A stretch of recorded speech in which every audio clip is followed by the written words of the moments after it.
right now, since na nakinig tayo ng Amazing Grace na special number, we're going to talk about grace din ngayon, araw na to. Ano ba yung grace? Pag sinabing grace, ano yan? So what comes into your mind when you hear the word grace? Biyaya, very good, no? Biyaya, ano pa? Anong pumapasok sa isip nyo? Grasya, no? Tumpak talaga. Yung grasya at biyaya, no? So, sabi ng Bible dito, sa may Ephesians chapter 2, verse 8 and 9, "For by grace are ye saved, through faith, and that not of yourselves, it is the gift of God, not of works, lest any man should boast." So, this book, the book of Ephesians, sinulat ito ni Pablo, ni Apostle Paul. So, the apostle of the Gentile is no other than Apostle Paul. Si Pablo ba? Si Pablo. Ayan, si Pablo. Si Paul. So si Paul, siya ang ginagamit ng Panginoon to be our teacher. Ibig sabihin, siya yung pattern natin when it comes sa doctrine. When it comes sa kung ano yung isusundin natin, isa sa buhay natin, si Apostle Paul yung pattern. Okay? And ang kanyang mga sinulat sa Bible ay from Romans to Philemon. Okay? If you study the Bible, ang Bible has 66 books. Okay? Yung Bible na to, may 66 books, no? The 66 books of the Bible, it is composed of Old and New Testament. Tapos, ang Bible kasi, hindi lahat na nakasulat sa Bible, kailangan nating sundin. Okay? May mga nakasulat lang sa Bible na yun yung sundin natin. Okay? Kasi, you need to ask yourself, you need to ask before you understand the Bible or you follow certain scripture of the Bible, tanungin mo yung sarili mo, who is speaking? Sino pang nagsasalita dito? Is it Paul? Is it Moses? Is it Noah? Sino ba siya? Who is speaking? Okay? Bakit ko to sundin ng certain scripture? Sino bang nagsasalita dito? Sino bang nagsabi nito? Okay, who is speaking? And then number 2, to whom is he speaking? Sino ang sinasabihan niya? Sino ang ina-addressan niya ng sinasabi? Yung mga bagay na sinasabi niya. Okay? Is it Gentiles ba? Or Jews ba? Sino ba? Tayo ba? Or mga Israelite? Kasi there are group of people sa Bible. Gentiles and then Jews. Ang Jews, of course, hindi tayo yan. Tayo ay Gentiles because we are outside of Israel. Okay? So, and then the next question is, what is he speaking all about? Ano ba ang sinasabi niya? Alright, that's why, syempre, may mga bagay na sinasabi ang Bible na hindi natin kailangan sundin. Kasi, obviously, hindi siya para sa atin. Okay? Hindi siya para sa atin. May mga bagay lang na sinasabi ang Bible na para sa atin. Which is yung mga sinulat ni Apostle Paul. Alright? Which is from the book of Romans to the book of Philemon when it comes to doctrine. Of course, all that is written in the Bible are written for our learning but not for our practice. Okay? We can learn spiritually or we can learn a lot of things from there, pero if it's not applicable na during this time, huwag na natin sundin. For example, nagsabi ang Bible na gumawa ka ng arka. E di, i-follow din yun natin kasi sabi yun ng Bible. Diba? So, hindi siya para sa atin kasi kailangan mo nga munang malaman kung para siya kanino. Okay? Para sa kay Noah. Kasi utos yun ng Panginoon kay Noah. Hindi naman natin pwedeng i-follow yun kasi hindi yun para sa atin nga. Para yun kay Noah. Yun yung ibig ko sabihin. So, Apostle Paul was talking to the Ephesians. So, Ephesians, mga tao na naligtas na, mga tao na nakakilala na kay Jesus, mga tao na tumanggap na kay Jesus. Okay? Just like me, talking to you. For example, ako si Paul, tapos kayo ang mga sinasabihan ko, you are Ephesians. Kayo yung mga tao na sa Ephesus na nakakilala sa Panginoon. Alright? So, sabi ng Bible, sabi ng Apostle Paul sa kanila, "For by grace are ye saved through faith, and that not of yourselves, it is the gift of God, not of works, lest any man should boast." So, what is grace? Pag sinabing grace, of course, may acronym yan, God's riches at Christ's expense. Okay? Yan yung grace. Kung tatagalogin natin, ang kayamanan ng Diyos sa sakripisyo ni Kristo. Ang kayamanan ng Diyos sa sakripisyo ni Kristo. Look at Christ did on the cross. Ano ang ginawa ni Kristo para sa atin? Di ba He sacrificed Himself? You know what? That is, that is God's riches. God's riches yun kasi imagine the God Himself na buwis ng buhay niya para sa atin, para sa iyo. Di ba? Isn't it God? Isn't it riches? Di ba kayamanan yun? That's why grace is God's riches at Christ's expense. And the other idea is, it is something that we don't deserve, but God gave it anyway. Pag sinabing grace, mga bagay na hindi natin deserve, pero binigay ng Panginoon. Di ba? May mga maraming bagay sa buhay natin na talagang hindi natin deserve. Pero binigay pa rin ng Panginoon. And that's what you call grace. Ano ba? Can you think about the things na hindi mo deserve pero binigay ng Panginoon? Can you think about the things that you don't deserve but God gave it anyway? Okay? That's the grace of God. So these are the things that I remember na binigay ng Panginoon na hindi natin deserve. Salvation. Nakatanggap tayo ng kaligtasan. Itong salvation is very important sa buhay ng tao. Kasi kapag ang tao walang salvation, wala siyang kaligtasan, mamamatay siya, pupunta siya sa impyerno. Eternal life. Hindi natin deserve yun. Heaven, langit, pupunta tayo ng langit. Holy Spirit. The Holy Spirit speaks about our ownership. You have Holy Spirit in your heart. May Holy Spirit ka na sa puso mo the moment you accepted Jesus. Alright? Forgiveness. You receive forgiveness. Nakatanggap ka ng kapatawaran. Yung forgiveness is very important. Di ba? Kasi kapag wala kang forgiveness, wala kang peace. Di ba? For example, may ginawa kang kasalanan. Say na may ginawa kang kasalanan. Tapos alam mo, kasalanan mo talaga 'yon. Di ba? You have that parang nagbabother sa puso mo na talagang hindi ka makatulog dahil may nagawa kang kasalanan. Unless you know that someone na nagawan mo ng kasalanan, malaman mo na ay pinatawad ka na niya. Ganun, you are at peace na. Diba? And then, not only, it affects both parties Not only sa tao na gumawa ng kasalanan, kundi sa tao na ginawan mo ng kasalanan. Kasi bother din siya, kasi ayaw niya magpatawad, kasi may kasalanan kang ginawa. At ayaw, parang ang hirap tanggapin na ginawa niya yon. Siyempre, bother din siya na ang sakit ng ginawa niya, tapos papatawarin ko lang. Diba? Tapos torture din yun sa buhay niya, sa sarili niya na, forgiveness. So that's why forgiveness is very important. Dapat makatanggap ng tao ng forgiveness. So since ayaw na ligtas na, humingi tayo ng kapatawaran sa Panginoon, nakatanggap tayo ng forgiveness, even if we don't deserve it. And that is grace. Diba? Blessed hope. That someday we're going to heaven, that someday God will take us home at the rapture. No? This is our blessed hope. May pag-asa tayo. Talents. Sino dito may mga talents? Magandang boses, matalino, magaling sa math, magaling sa English, magaling sa music, magaling sa pakikipag-usap, magaling magbenta, magaling plantito. Di ba talent yon? Green thumb.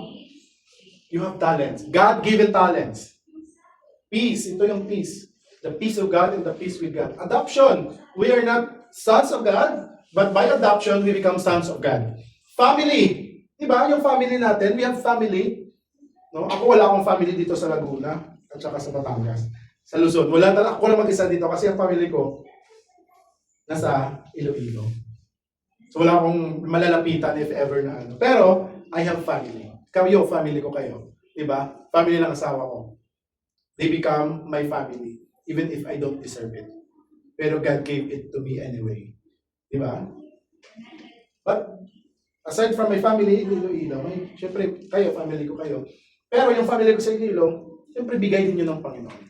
As well as sa buhay nyo, kayo din. May mga family kayo na binigay ng Panginoon sa inyo. And then, kasama niyo yan sa buhay niyo. Grace yan ng Panginoon. God's provision. Di ba? God's provision. Mga bagay na binigay ng Panginoon na minsan di mo alam kung saan nanggaling yun. No? Saan kaya manggagaling yung amount na to? Saan kaya manggagaling yung bagay na to na hindi ko alam kung paano ko makog. Hindi ko alam kung paano siya masusuktayan. Pero just a split second, binigay ng Panginoon. So yun, mga pagkain natin araw-araw, tuition natin, tuition sa school, bills, no? Bills, ano pa? Mga dapat bayaran, mga utang, pero God still provide our needs. Di ba? That's the grace of God. Opportunity to serve. May opportunity tayo sa pag-serve, sa pagkanta, meron tayong simbahan, kahit maliit lang, di ba? We still have that like that na binigay ng Panginoon and grace. You have a pastor na nagpapakain sa inyo at babahagi sa inyo ng salita ng Panginoon, and that is the grace of God sa buhay natin. Brethren in Christ, nandito yung mga kapatid natin. May trabaho tayo, no? Na kahit ninanakaw lang ng gobyerno ang pera ng tao. No? Pero, we still have work. Diba? May trabaho tayo. Somehow, we can provide sa family natin, mga pangangailangan natin araw-araw. Resources, shelter. Meron tayong bahay. These are the grace of God na hindi natin deserve, pero binigay ng Panginoon sa atin. Okay? Because it is a gift. Grace is a gift. It is free. But just because it is a gift, it doesn't mean cheap. Di ba? May mga tao na, ay, bigay lang to, pero di nila alam that it cost your life. Di ba? When you give something to someone, you also give your time. Di ba? When you give something to someone, you also give your life. You give your time, you give your life, because having that something to give to him, hindi naman madali eh. Di ba? Para kuhanin yung bagay na yon. So just because it is a gift, it doesn't mean it's cheap. The value of a gift is determined by the cost paid by the person giving it, not the cost paid by the recipient, which is zero. For example, ikaw binigyan ka. Ang value ng gift na yon, hindi siya yung hindi yung idea na ikaw wala kang matanggap, kundi yung nagbigay sa iyo. Di ba? Ayan, determined by the cost paid by the person giving it. Ang tao na nagbigay niyan sa iyo. Hindi yung bagay na natanggap mo na wala kang binayaran, which is zero. That's why sabi ng Bible dito, for ye are bought with a price, Therefore, glorify God in your body and in your spirit, which are God's. So, merong price, merong bili, merong halaga.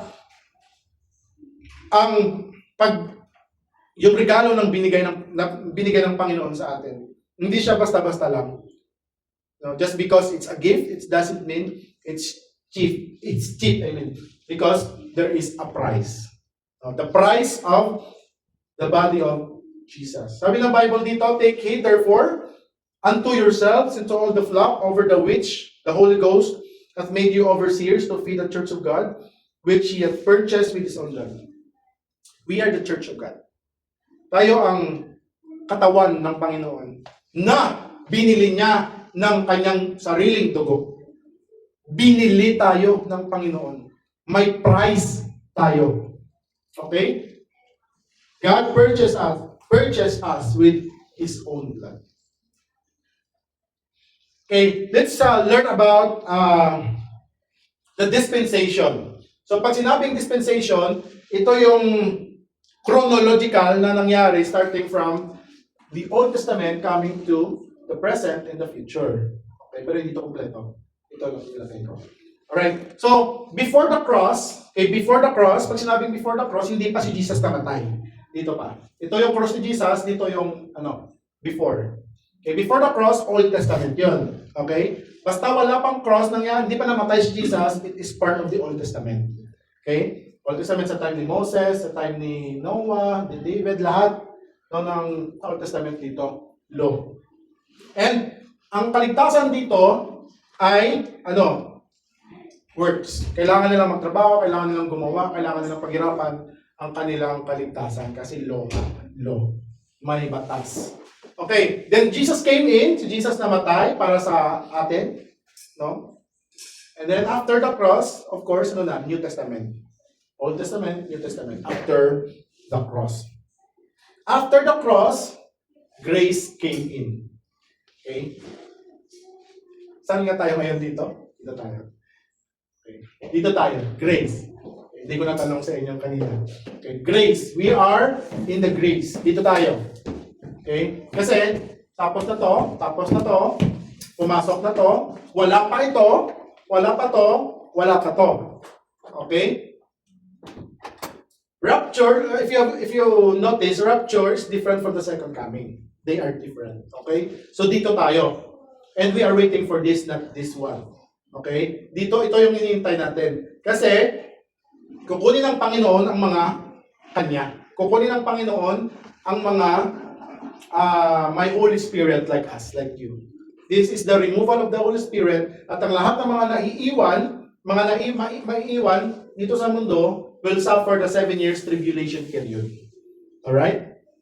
Dito, sobra talaga ang pagtutusan ng tao because babaha ang dugo dyan. So, magpo-war,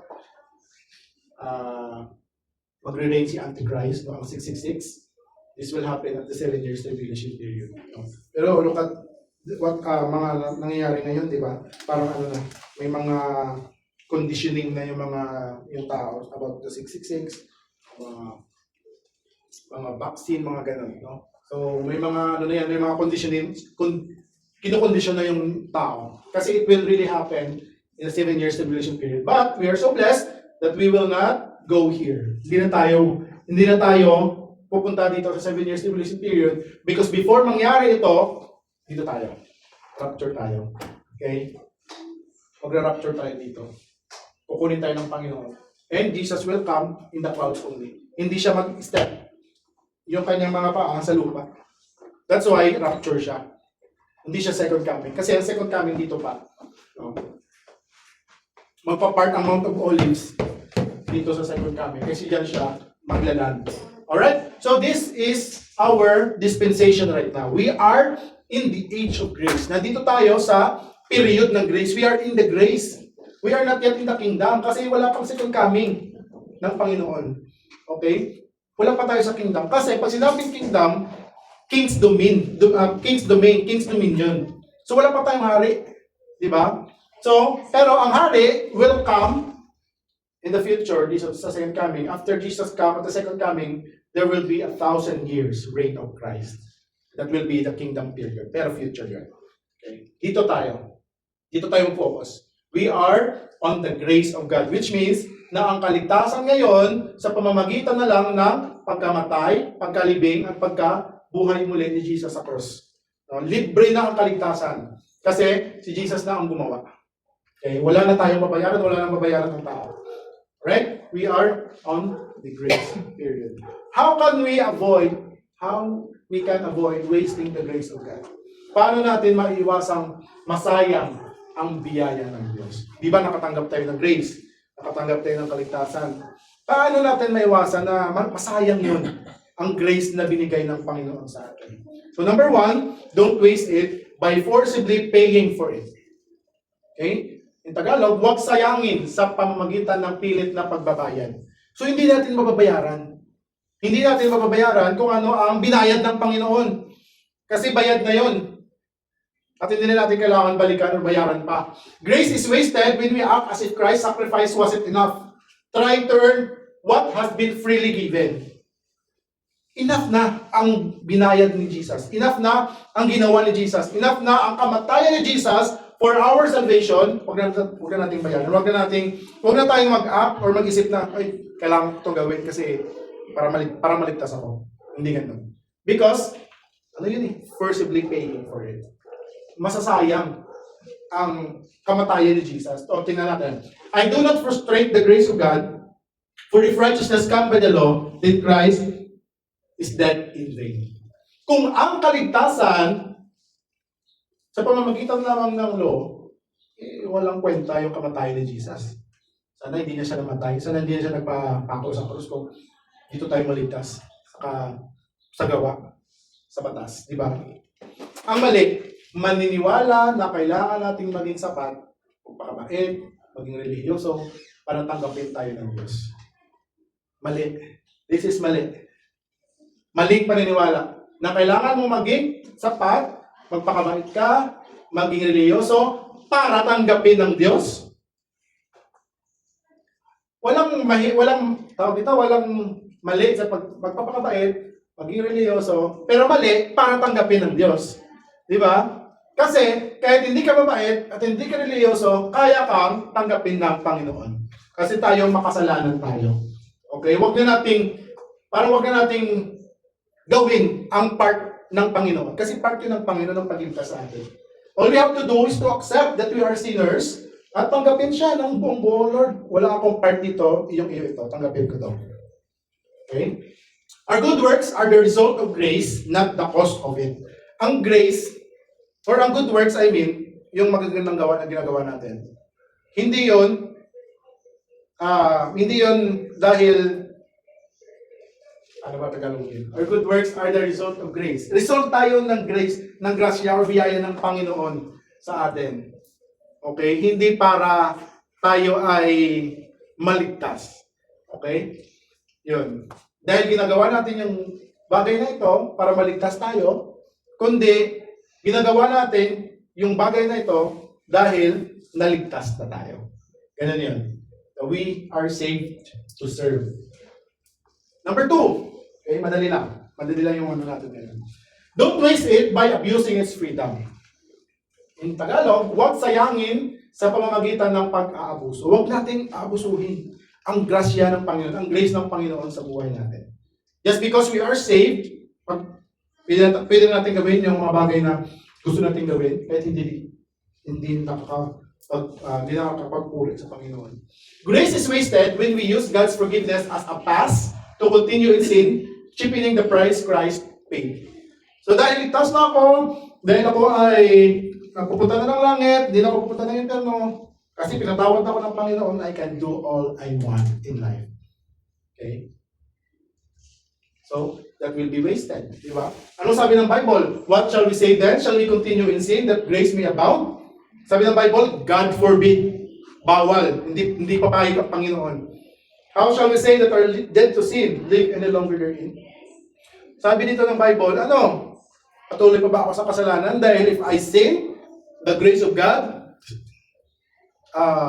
mas malaki pa or mas, tawag dito?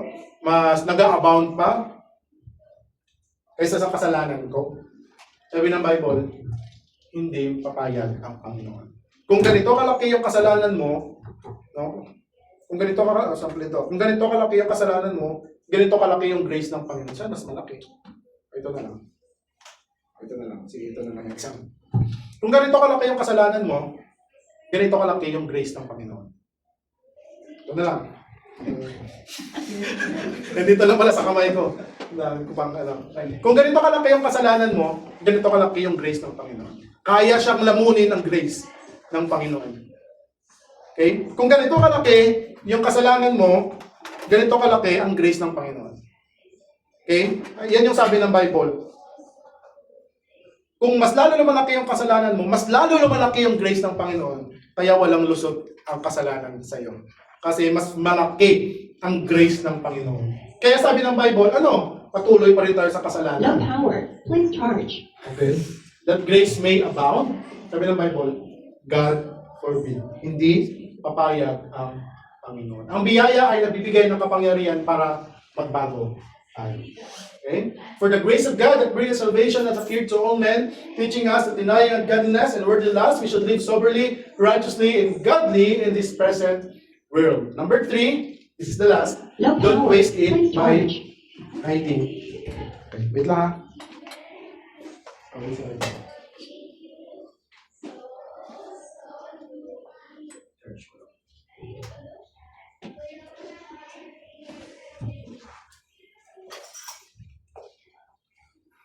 Don't waste it by hiding it. Huwag sayangin sa pamamagitan ng pagtatago. Huwag nating itago. No power. Please charge. Grace is given not just for us, but through us. It is wasted when it stops flowing outward. That's why we keep inviting, we keep sharing the Word of God, because we need to share it to others. Diba? Para hindi naman sayang ang grace ng Panginoon. Kailangan i-multiply, kailangan ipaalam sa iba para sila ay makatanggap din ng kaligtasan. Sabi ng Bible, No power. but if our Please charge. gospel be hid, it is hid to them that are lost. No? kung ang ating gospel, ayun ko na ano, kung ang gospel ay natago, no? Ano siya? Natago, ano bang tago? Tinago, tago. Tagalog term din pala yun. But if our gospel be hid, it is hid to them that are lost. Kung natago to, tinago natin, mas tago siya sa mga lost. Di ba? Kung ang gospel, for example, ang Bible, ang Word of God na natanggap natin, kung itatago natin to, dahil alam na rin natin yung Bible, kung itatago natin to, mas tago sa kanila kasi wala sila. Di ba? Wala silang ganito. Wala silang salvation. Wala silang gospel. That's why, ang sabi ng Bible, in whom the God of this world. Do you notice the small letter G? Small letter G hath blinded the minds of them which believe not, lest the light of the glorious gospel of Christ, who is the image of God, should shine unto them. Small letter G. This is not the God of the Bible. This is not the God that saved us, but the God who deceives the world, which is Satan. It matters. Ang letter pala, ng letters, matters. Letter matters sa Panginoon. Kasi, ang small letter G, ano yun? Satan yun. Big letter G, God. Di ba? God. Yan. God of this world, look at what Satan is doing to people. God of this world hath blinded the minds of them which believe not. Ang binablind niya, hindi mata, kagaya nito, kundi mind. Kasi, kung ang isip ng tao ang bubulagin ng dyablo, kahit bukas ang kanyang mata, nakikita siya, bulag pa rin yun, kasi bulag na yung mata niya. Hindi niya pa rin yun mag-discern ng mga bagay-bagay, kasi blinded na nga yung mind niya, kahit nakakita pa siya. Okay? Para ano? Para hindi niya makita the light of the glorious gospel of Christ, who is the image of God, should shine in him. Para ang gospel ng Panginoon, na si Jesus ay namatay sa cross, inilibig at muling nabuhay, hindi makita. Okay? Kasi nga, bulag. Alright? Grace is not wasted if it is fully believed, obeyed, and shared. Grace is not wasted if it is fully believed, obeyed, and shared. So, ang grace ng Panginoon, hindi siya sayang sa buhay natin kung nang una, tayo ay naniwala dito. Okay, natanggap natin ito. Na si Jesus ay namatay, nilibig at muling nabuhay para bayaran ang ating mga kasalanan. At ito ay ino-obey natin. No, pumunta tayo sa church, nakikinig tayo ng salita ng Panginoon para mag-grow pa tayo. And not only that, we care for others. We share to others as well. Diba? Sa mga tao na hindi pa nakakaalam nito. Sa mga tao na hindi pa nakakilala kay Jesus. Alright? Amen? Amen. Thank you so much. Let us pray. Heavenly Father, thank you so much for your faithfulness sa buhay namin. Thank you, Lord, for your words, Lord, that we learned, Panginoon, na grace, Panginoon, ninyo ay natanggap namin. And in order for this grace not to be wasted, Lord, turuan niyo po kami, Panginoon, na mamuhay na gusto niyo para sa buhay namin. Bless this, Lord, bless this people, Panginoon, na sa harapan ko ngayon, sa kasama ko, salamat, Panginoon, sa kanilang puso, kanilang tenga, at pakikinig ng salita niyo. Lord, I pray that you continue to guide them, bless them, Panginoon, sa buhay nila, araw-araw. I pray, Lord, na tulungan niyo po sila kung mayroon silang mga struggle sa buhay at mayroon silang mga iniindang mga kahirapan o mga problema, Panginoon. I pray na ikaw ang magpalampas sa kanila, Panginoon. Lord, thank you for your words, na ito ay babauli namin all throughout the week, Lord, and then we will come back again next Sunday, Panginoon. Thank you so much for everything. All these things we ask and we pray in Jesus' name. Amen.